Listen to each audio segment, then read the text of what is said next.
Chief Justice Maraga ameambia Uhuru Kenyatta dissolve nini? Parliament. Na hata mimi nasimama hapa leo mbele yenu nikisema amechelewa. Inafaa angekuwa dissolve last week. Turudi kwa elections, mpige kura na turudi ndani.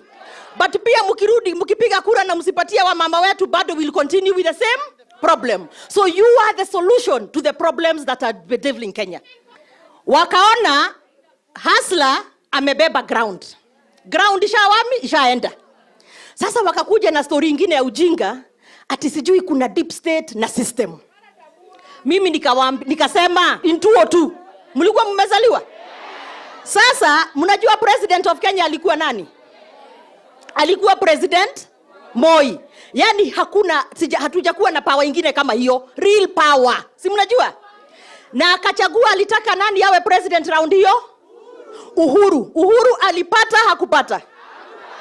Si alianguka? Despite your system, despite your deep state. Hata round hii mwenye kuamua ni nyinyi. Sisi ile tunataka kina mama Nairobi hii ni kupigana na umaskini. Na kupigana na hii watu wameanza kuleta ukabila, wanaanza kuita watu wa kabila fulani, wanaanza kuambia unajua kulikuwa kukaenda, vitu kama hizo. Sisi kina mama wa Nairobi hatuna kabila, kabila yetu ni hasoli yetu, kabila yetu ni ule umaskini yenye tunataka kuangamiza.